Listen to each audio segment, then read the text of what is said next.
Été 2016, Netflix dévoile au monde entier sa nouvelle série événement, Stranger Things.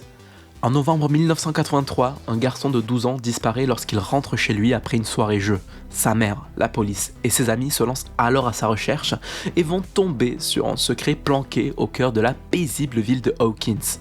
Des expériences horribles, mêlant torture et expérimentation psychologique inhumaine, sont menées sur des enfants. Mais ce n'est que le début, car ces expériences ouvrent la porte à une dimension cauchemardesque, l'Upside Down. Ce point de départ, qui va happer des foules entières, cartonne si fort qu'il permet à la série d'évoluer sur une histoire beaucoup plus complexe, beaucoup plus étoffée, qui aujourd'hui en a fait un véritable événement télévisuel. Sa 5e saison, qui au moment de la sortie de la vidéo est encore en cours de diffusion, bat absolument tous les records de Netflix. 59,6 millions de visionnages ont été observés sur la plateforme sur les 3 premiers jours de sortie de l'acte 1. Alors pour marquer le coup de cette saison 5, je voulais revenir avec vous sur la série. Au début, je pensais faire simple, parler de son ADN visuel, de l'esthétique très années 80 qui suscite forcément une nostalgie, des références horrifiques, des grands classiques qui ont fait germer des idées visuelles et esthétiques de celle-ci, mais en fait, en fouillant tout ça, en remontant aux influences et à la racine même de la série, j'ai découvert autre chose. Derrière l'imaginaire des créateurs se cachent des sources bien plus obscures, des événements troublants, mystérieux, pour certains irrésolus, qui se sont potentiellement produits dans notre réalité. Des légendes urbaines et des théories du complot qui ont nourri l'inconscient collectif au point d'en faire germer l'intrigue du show. Et ce, sans forcément être connu de tous les fans. À travers cette vidéo, je vais vous proposer de passer avec moi de l'autre côté, le côté qu'on voit pas, celui qui reste derrière l'écran. Car aujourd'hui, on va creuser au cœur des racines sombres qui ont quelque part rendu Stranger Things possible.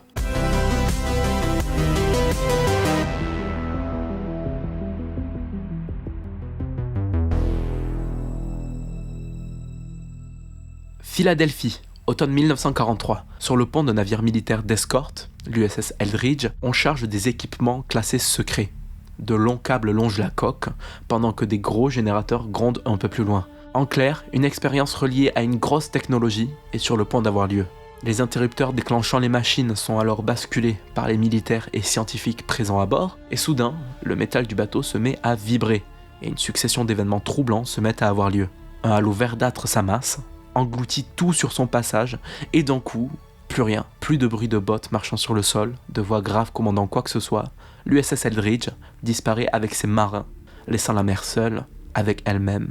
Mais seulement le temps de quelques minutes, car plus loin, à Norfolk, en Virginie, l'USS va soudainement réapparaître, mais dans une scène cauchemardesque. Des marins sont pliés en deux, se mettent à vomir, certains sont devenus pâles de terreur, hurlant comme s'ils venaient de voir la fin en face de leurs propres yeux, pendant que d'autres, eux, moins chanceux, ont succombé à cette disparition de la pire des façons, car on pouvait retrouver sur la paroi du navire des hommes qui ont fusionné avec l'acier de la coque de l'Eldridge.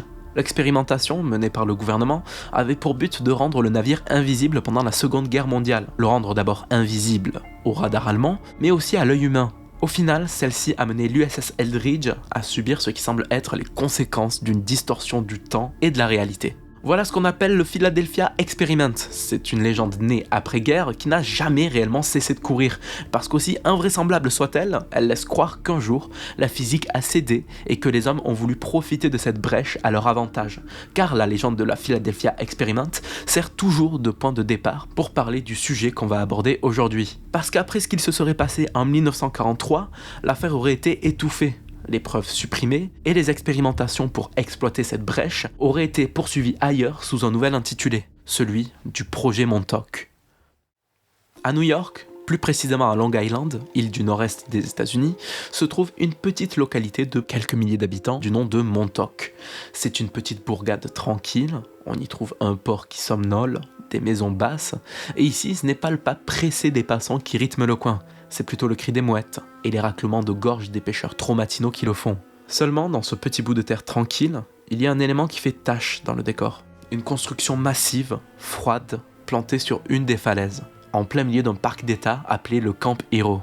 Il s'agit d'une tour radar ANFPS 35, une des rares à pas avoir été démantelée, bien qu'elle soit plus utilisée. C'est en gros un vestige datant de la guerre froide, qui était l'un des radars de défense aérienne parmi les plus massifs jamais construits à cette période. Pourtant, cette tour-là, cette grosse bâtisse, est soupçonné d'abriter aussi quelque chose de beaucoup plus affreux. En 1992, un certain Preston B. Nichols va auto-éditer un livre, The Montauk Project Experiment in Time, où il va demander à demi-mot au lecteur de suspendre son jugement le temps de la lecture de son livre, car il prétend raconter des souvenirs refoulés d'un passé tordu par une expérimentation qui lui aurait changé la vie ainsi que sa façon de la percevoir. Retour donc en 1971. Nichols se présente comme un ingénieur radio, alors employé dans le secteur de la défense chez Airborne Instruments Laboratory. Un jour, une proposition assez surprenante se présente à lui, puisqu'on lui propose un financement pour tester la télépathie sur des sujets humains dits sensitifs, c'est-à-dire des sujets qui ont supposément un potentiel télépathique dû à leur capacité psychique qui semble déjà un peu hors de la norme. Preston accepte alors de travailler sur le projet en partant du postulat que son rôle, ça sera de réfuter l'existence d'une quelconque forme de télépathie. Voilà, lui vraiment, de base, il y croit pas. Alors il prépare son labo, effectue les branchements nécessaires sur les machines et va aussi relier ses cobayes à des capteurs afin de pouvoir analyser chaque activité neuronale pendant ses tests. Et dès le premier jour, il va remarquer quelque chose d'étrange. Tous les jours, à l'exacte même heure, ses cobayes décrochent mentalement parlant. Il devient impossible pour eux de se concentrer, leurs pensées se brouillent, leurs regards deviennent vitreux, et tout ça pendant environ 20 minutes. 20 longues minutes avant de revenir à eux. Puis d'un coup, tout revient, comme si rien n'était arrivé. Nichols arrête alors tout. Il va commencer à s'interroger, à se demander si quelque chose ne venait pas interférer entre son expérience et ses cobayes, et son réflexe d'ingénieur radio va venir prendre le dessus. S'il y a une panne, alors il y a un parasite. Il y a quelque chose qui interfère. Et c'est à force de réfléchir qu'il aura une idée, sortir le matériel nécessaire et analyser les fréquences des ondes radio qu'il pouvait y avoir pendant le shutdown de ses cobayes. Et là, ça devient intéressant. En balayant les ondes, il détecte quelque chose. Au moment exact où les esprits s'éteignent, un signal apparaît toujours au même endroit du spectre électromagnétique, entre 410 et 420 MHz. Plus de doute, il y a bien quelque chose qui s'initie dans ces expérimentations et contrôle d'une certaine façon le cerveau des sujets de Nichols. Alors, pour comprendre ce qu'il se passe, il va suivre le signal radio, et alors qu'il se rapproche de plus en plus de l'émetteur, les questions vont encore plus le bousculer, car tout semble indiquer que ces ondes sont émises depuis l'intérieur du Camp Hero, plus précisément à la tour radar AN/FPS 35. Problème, sur le papier, la base est censée être désaffectée. Pourtant, les grilles sont toujours gardées par des soldats armés, et ce, même si des panneaux y interdisent déjà l'accès. C'est un détail qui pour le coup est assez intriguant, mais pour l'heure, Nichols reste de l'autre côté du grillage. Il n'en saura pas plus. 1984. Le téléphone sonne. Un pote de Preston, qui connaît son intérêt pour le Camp Hero, a une nouvelle qui allait pas tarder à le ravir. Ah, et aussi j'ai remarqué, la base à Camp Hero n'est plus du tout surveillée par des militaires. Je sais que ça t'a toujours titillé, donc voilà. Maintenant, si tu veux l'explorer, elle est toute à toi. Ni une ni deux, Nichols prend la route de Long Island. Il se retrouve devant cette imposante structure militaire qui est la source des interrogations qu'il a depuis plusieurs années. Que cache cette structure ? Il s'y rend avec un gardien du parc, équipé d'une lampe torche, et tombera sur une base désaffectée. À l'intérieur, les couloirs sont poussiéreux, la peinture s'y écaille, et au milieu de ce décor décrépit, Nichols verra son œil attiré par quelque chose de beaucoup plus intéressant, du matériel high-tech. Abandonné là, comme si tout le monde avait fui en laissant ça derrière. C'est pourtant du matériel à la pointe, laissé là, à l'abandon, et il pourrait bien aider Preston à son travail. Ah, allez-y, si vous voulez le récupérer, faites-le, De toute façon, plus personne n'en a rien à faire de ces machines. C'est pas tombé dans l'oreille d'un sourd, Nichols commence à repérer ce qu'il pourrait charger, puis entend soudainement un bruit venir déranger le silence lourd de la base. Ce ne sont pas des rats ou les murs qui craquent, ce sont des bruits humains, des bruits de pas. Il se retournera et tombera sur un homme mal en point, n'ayant que la peau sur les os. Ça semble être un sans-abri qui s'est installé dans la base depuis que celle-ci a été laissée à l'abandon. Preston s'approche de lui. Je vous reconnais. Comment ? Monsieur Nichols, c'est moi. Les choses ont mal tourné. Attendez, qui êtes-vous ? Comment vous connaissez mon nom ? Vous ne vous souvenez pas ? J'étais technicien ici avant que tout parte en vrille, avant que le portail s'ouvre, avant que la créature sorte et tue tout le monde sur son passage. Je n'ai jamais su qui avait été tué et qui avait survécu à ce carnage. Je n'ai plus rien depuis. La seule chose qui me reste, c'est tous ces cauchemars horribles. Qu'est-ce que vous racontez ? Qu'est-ce qui s'est passé ? Comment vous connaissez mon nom ? Non, vous pouvez pas faire ça. Vous avez tout provoqué, faites pas comme si vous saviez pas. Non, je suis vraiment désolé. Vous faites sans doute erreur. J'ai aucune idée de qui vous êtes et ce que vous racontez. Preston, terriblement perturbé par cette interaction, charge le camion et s'en va. Mais pendant les jours qui ont suivi, il y a vraiment quelque chose qui semblait le ronger. Des flashs de ce qui semblait être lui dans ce laboratoire commencent à ressurgir. Il comprend pas. Est-ce que son imagination, de vrais souvenirs, il se fait peut-être juste des films, mais en même temps, il se passe des trucs vraiment bizarres. Comment cet homme a-t-il pu connaître son nom? Il va alors faire des recherches, et à mesure qu'il recolle les morceaux, des souvenirs lui reviennent. Des souvenirs d'une vie parallèle, menée à celle qu'il pensait avoir vécue jusqu'à présent. Exactement comme s'il avait existé sur 2 lignes temporelles en même temps. Tout lui revient. Les cris, la douleur, la souffrance, le sang, les portails. Il comprend désormais tout ce qu'il s'est passé et il compte bien l'écrire dans son livre pour révéler au grand public toute cette histoire. Après l'expérience de Philadelphie en 1943, qui n'a pas eu l'effet escompté, le gouvernement voulait poursuivre les expériences mais sous une autre forme. L'outil au cœur du fiasco porte un nom, l'électromagnetic bottle.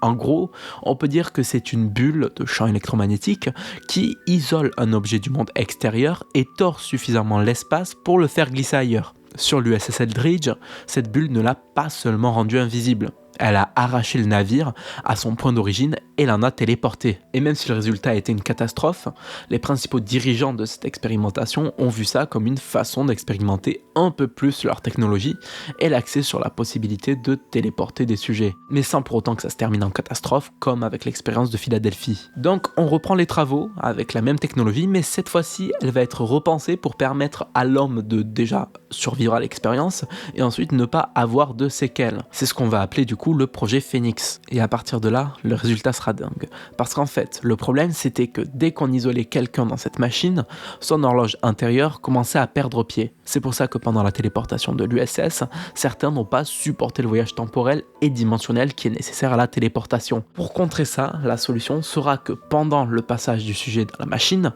on va lui envoyer directement dans le cerveau via des ondes électromagnétiques et des sons les images d'un décor familier, servant donc de marqueur temporel et ne déréglant pas son horloge interne. Si on coupe ce décor, l'esprit et le corps se désynchronisent et là, c'est la porte ouverte à un dérèglement du cerveau, à l'apparition de maladies mentales, de panique, de dissociation, bref. Tout ce qu'on veut éviter et tout ce qui a pu arriver aux marins de l'USS. Sur le papier, ça marche et dans le récit, 1967 va devenir une date étape. Car le projet Phoenix aurait trouvé comment déplacer un sujet d'un point A à un point B et donc a réussi à maîtriser en partie le voyage dimensionnel et temporel, mais aussi un peu comment manipuler l'esprit via des champs électromagnétiques. Et ce qu'il faut savoir, c'est que jusqu'ici, tous les projets mis en place, donc le projet Phoenix, mais également le projet qui a amené à l'expérimentation de Philadelphie, étaient approuvés par le Congrès des États-Unis et menés en partie par des organisations gouvernementales. Mais quand les responsables du projet Phoenix viennent exposer noir sur blanc qu'il est désormais envisageable de fabriquer un dispositif qui modifie la pensée, l'humeur, la conscience, et donc par ce biais le comportement humain, le Congrès va pas du tout adhérer.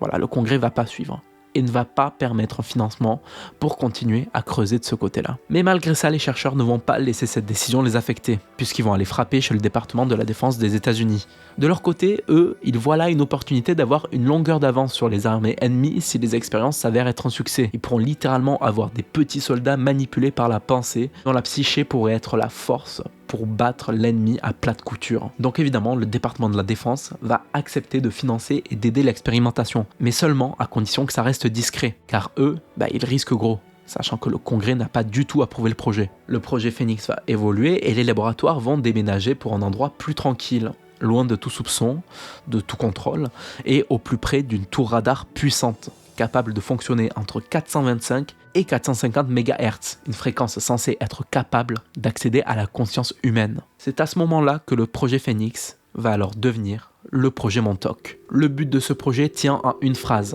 créer des sortes de super soldats, des êtres aux capacités psychiques incroyables, et ce, juste en modifiant le cerveau en manipulant correctement le champ électromagnétique. La tour radar sera creusée en profondeur pour accueillir des laboratoires dans un système de tunnels souterrains s'étendant sur 12 étages, et c'est à partir de ce moment-là que Preston Nichols sera recruté. Et à partir de là, Montauk n'est plus du tout la bourgade somnolente qu'on décrivait tout à l'heure. Les disparitions se multiplient, des SDF, des gamins de foyer ou des fugueurs s'évaporent mystérieusement dans la ville et ses alentours. La côte est des États-Unis compte de nombreuses disparitions inquiétantes. Stewart Swirdlow est un de ces enfants qui dit avoir subi les expériences de Montauk.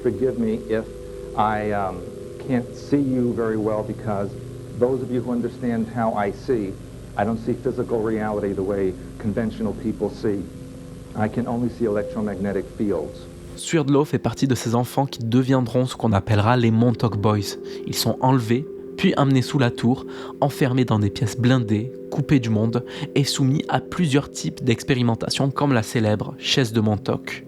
Un fauteuil cerclé de bobines et d'électrodes, relié à des armoires de machines qui vibrent en permanence, pendant qu'au-dessus de la tour, le radar poursuit sa rotation en envoyant ses impulsions dans la plage des 425 à 450 MHz. Pour l'expérience, on installe alors le sujet, on l'attache et on le bombarde d'ondes électromagnétiques ultra puissantes. La puissance des ondes pouvait déclencher plusieurs réactions sur les sujets.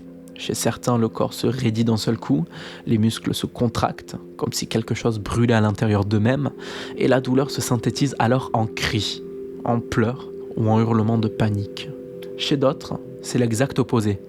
Pas de cris, pas de résistance visible, ils subissent seulement ce qui semble être un effondrement intérieur, un vide abyssal.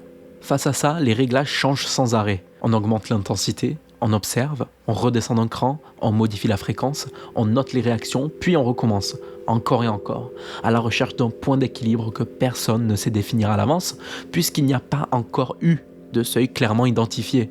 On a juste des essais et la certitude que la limite existe forcément quelque part. Alors cette limite-là, on la dépasse, pour trouver le moment où on se contente seulement de la frôler, et on recule uniquement quand c'est trop tard. Ces SDF, ces enfants, ces personnes enlevées ne sont plus du tout traités comme des êtres humains, mais comme des rats de laboratoire pour des tests qui modifieront à tout jamais leur psyché, souvent pour le pire et jusqu'à la mort. Les résultats les plus prometteurs qu'ils avaient, ce n'était ni avec les Montauk Boys, ni avec des SDF, mais avec un cas beaucoup plus particulier, celui de Duncan Cameron. En 1943, Edward Cameron et son frère Duncan servent à bord de l'USS Eldridge, lors du test d'invisibilité de Philadelphie. Ils étaient à bord du navire lorsque les choses ont commencé à tourner à la catastrophe. Sauf qu'au moment où le halo verdâtre a commencé à apparaître au-dessus du navire, au moment où la réalité elle-même semble se distordre autour de l'Eldridge, les deux frères réagissent par pur instinct.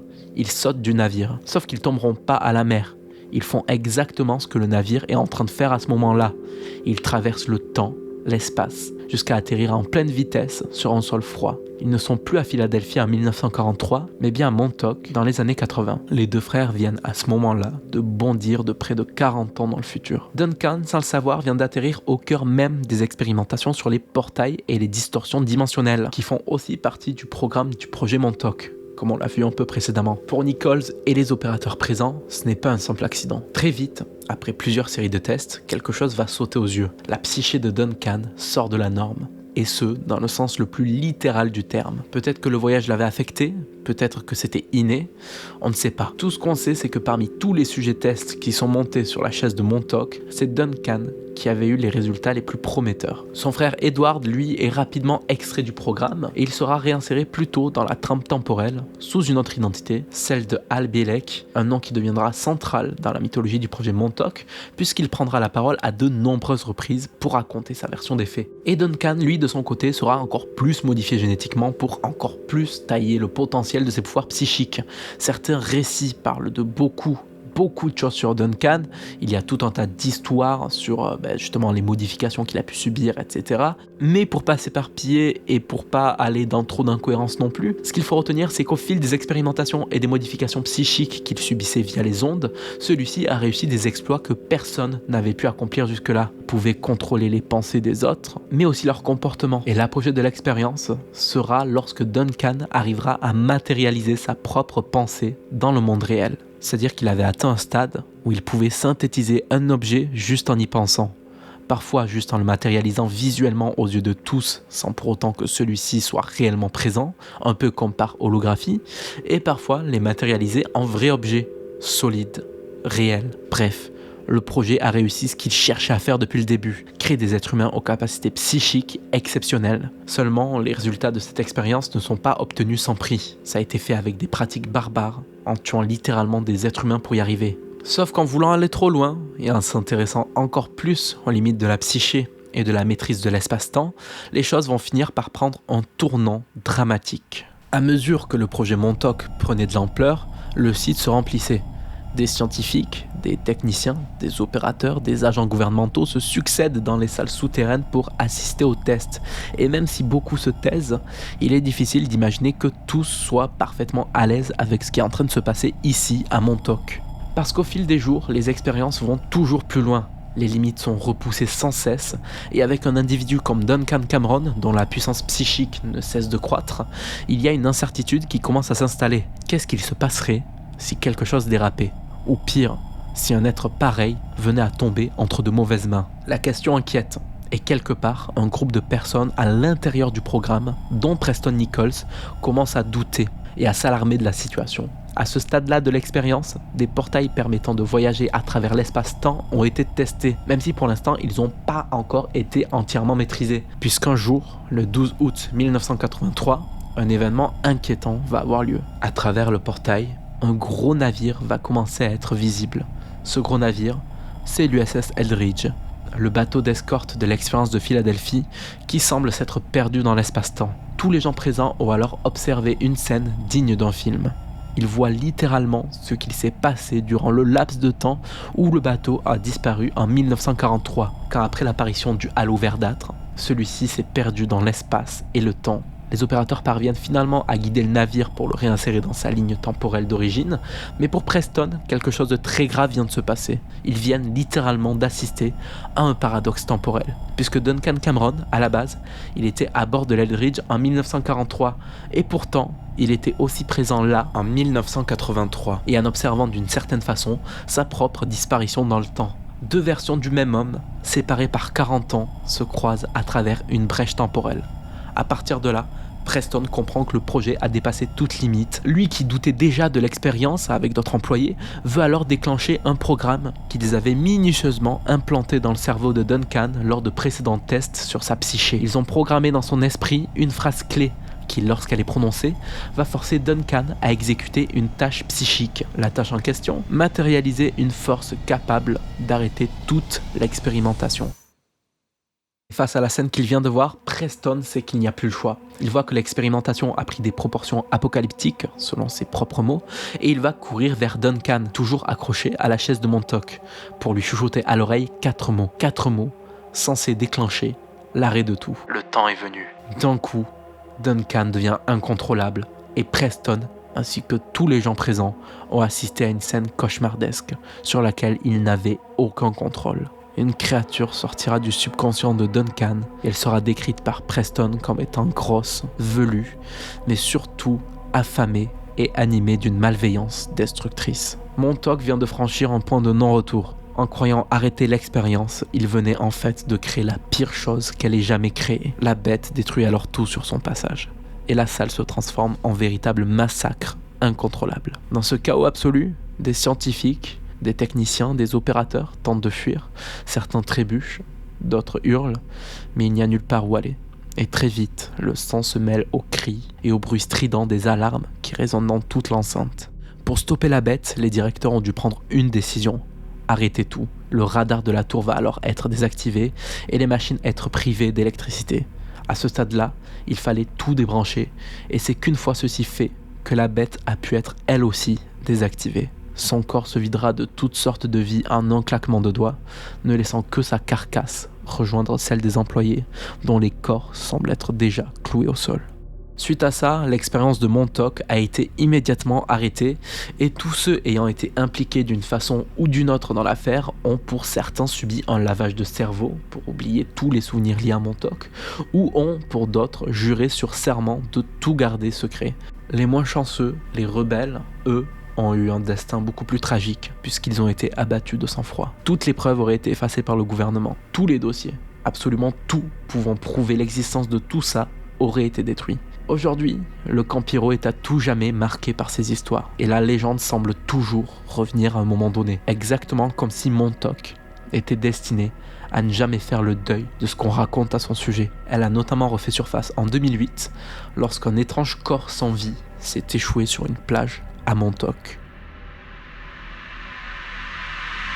Cette créature défigurée, ce corps, beaucoup de personnes qui ont entendu la légende du projet Montauk ont tout de suite tiqué.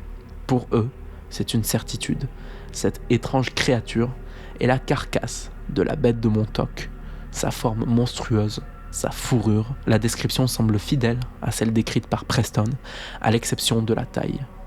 Alors, qu'en est-il de tout ça ? Qu'est-ce qui prouve ou au contraire infirme tout ce dont on vient de parler ?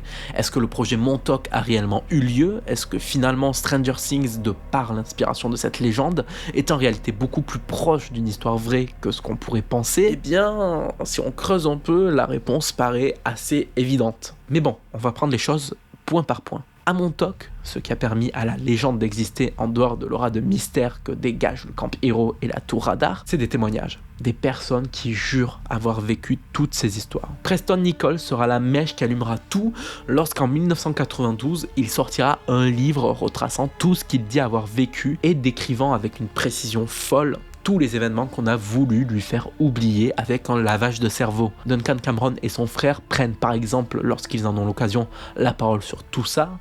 Pareil pour Stewart Swirdlow, cet homme qui dit avoir été un Montauk Boy. Et tout ça, c'est un peu le gros de ce mystère-là. Parce que le problème avec les légendes urbaines comme celle-ci, c'est qu'il n'y a souvent pas de preuves. Il n'y a que des témoignages. Et le pire, c'est que souvent, ce manque de preuves est toujours justifié dans le récit par le fait que le gouvernement aurait tout fait pour effacer chaque preuve d'une telle expérimentation. Et le problème, c'est qu'aussi gros soit ce récit, celui de Montauk, en vrai, il sort pas non plus de nulle part.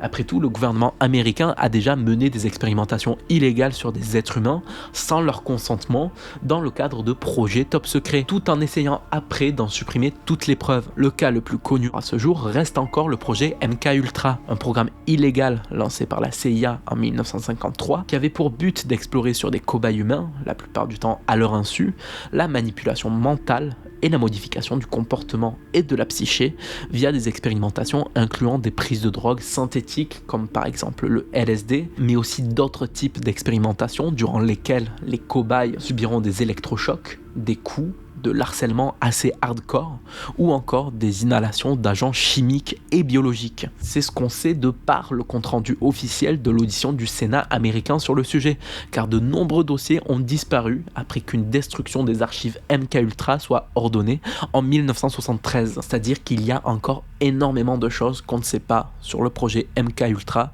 et que si ça se trouve, tout ce qu'on vient de décrire fait partie des choses les plus soft de l'expérimentation. Enfin, en tout cas, on n'a aucune chose pour en dire le contraire. Pourtant, avant que tout ça soit révélé par le New York Times et que les enquêtes soient déclenchées pour enfin mener à une déclassification quelques années plus tard, certaines personnes croyaient en des légendes urbaines sur des possibles expérimentations inhumaines sur la modification et la manipulation mentale. MKUltra, c'est un sujet hyper vaste, autour duquel tourne déjà son lot de légendes urbaines et théories du complot, mais c'est surtout un sujet hyper passionnant qui mériterait une très grosse vidéo pour en comprendre tous ces enjeux et à quel point c'est encore plus une dinguerie qu'il n'y paraît. Mais bon, promis, on reparlera de tout ça plus tard sur la chaîne. Donc, si MKUltra est l'exemple d'un projet confidentiel qui a mal été enterré par le gouvernement, alors imaginez juste un instant le nombre de projets, d'expérimentations secrètes et cachées qui ont pu avoir lieu sans même qu'on le sache. Imaginez le nombre de dingueries possibles qu'on nous cache et à quel point celles-ci peuvent aller très loin. Et attention, c'est pas du tout un appel à céder au complotisme, vraiment le complotisme c'est de la merde, et comme vous allez le voir quand on va revenir au projet Montauk, celui-ci a énormément de points faibles, il a d'ailleurs plus de points faibles que de points forts, mais c'est une parenthèse qui sert à nous faire comprendre pourquoi certains en viennent à croire des histoires comme celle du projet Montauk ou de Philadelphie, au point d'en faire d'elles de véritables théories du complot. Mais bon, revenons plutôt au projet Montauk et aux arguments avancés par les partisans pour défendre cette théorie. Parmi ces points-là, il y aurait plusieurs choses. Déjà, le fait que sous la tour radar au Camp Hero, des anomalies souterraines ont été apparemment captées lors d'enquêtes indépendantes, alors que pourtant, aucune infrastructure souterraine n'est recensée dans les plans livrés par le gouvernement. On cite également ce corps-là, retrouvé en 2008, qui serait une nouvelle preuve, et bien sûr, tous les témoignages dont on a pu parler tout à l'heure. Sauf que, je vais couper peut-être les espoirs de beaucoup, mais tout a été démenti. Le Camp Hero est une ancienne base militaire de la guerre froide, et comme beaucoup de sites de ce type, certaines zones ont été condamnées ou rendues inaccessibles pour des raisons notamment de sécurité. Ça, déjà pour moi, ça suffit à expliquer les incohérences entre les plans publics et certaines anomalies structurelles qui ont pu être détectées. Et quant au corps de cette créature, elle a été identifiée par plusieurs spécialistes comme étant le corps d'un raton laveur dont l'état avancé de décomposition a provoqué cette apparence. Il n'existe rien de physique. Aucune machine, aucun enregistrement, aucune photo, vidéo, document crédible affirmant que les témoignages de Nichols, Cameron ou Swerdlow sont basés sur des événements réels. Vraiment, on n'a que des témoignages de personnes très controversées. Et puis même, je suis jamais allé en détail pour éviter que la vidéo fasse 4 heures et qu'on garde quand même un récit intéressant à écouter.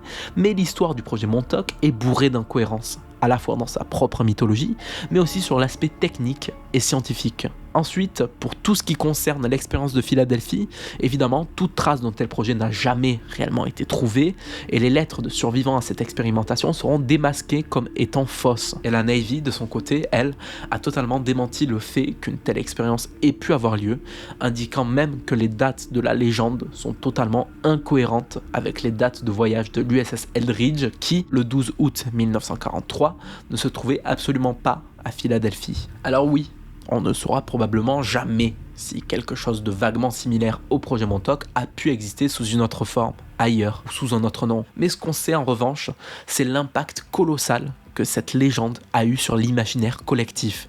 Parce que si le projet Montauk n'a peut-être jamais existé dans la réalité, il existe pleinement dans la pop culture, à tel point qu'avant de s'appeler Stranger Things, la fameuse série, celle qui nous a servi d'introduction, portait un autre nom, celui de Montauk. Lors de son annonce en 2015, voilà, la série s'appelait Montauk. On pouvait notamment lire sur IMDb: Netflix a commandé une nouvelle série intitulée Montauk. Les 8 épisodes tourneront autour de la disparition surnaturelle d'un garçon de Long Island en 1980. Et oui, parce qu'avant de se passer à Hawkins, du coup, la série devait même se passer dans la ville même de Montauk, à Long Island. Mais bien évidemment, Montauk n'est pas du tout la seule inspiration de la série. On sait notamment que les créateurs disent avoir été inspirés du projet MK Ultra, qui d'ailleurs est même explicitement canon dans l'univers de Stranger Things, mais aussi d'autres œuvres du genre de la science-fiction. Mais aujourd'hui, je voulais quand même qu'on s'attarde sur le sujet de Montauk, qui pour moi reste intéressant de par le fait qu'elle a vraiment servi de point de départ à la création de la série.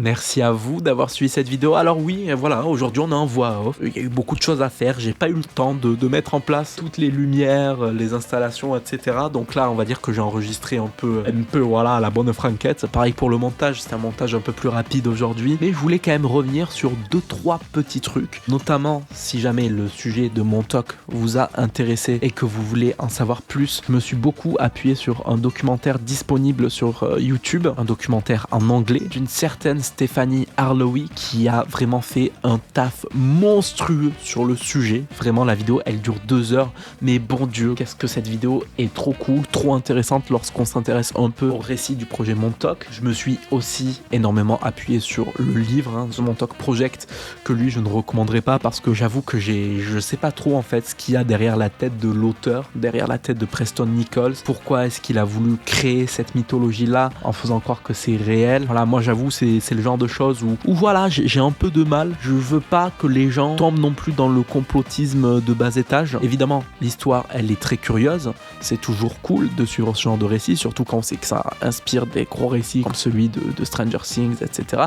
Et c'est cool, en vrai, je trouve, s'intéresser à des théories, etc. Faut pas non plus tomber dans les extrêmes, voilà.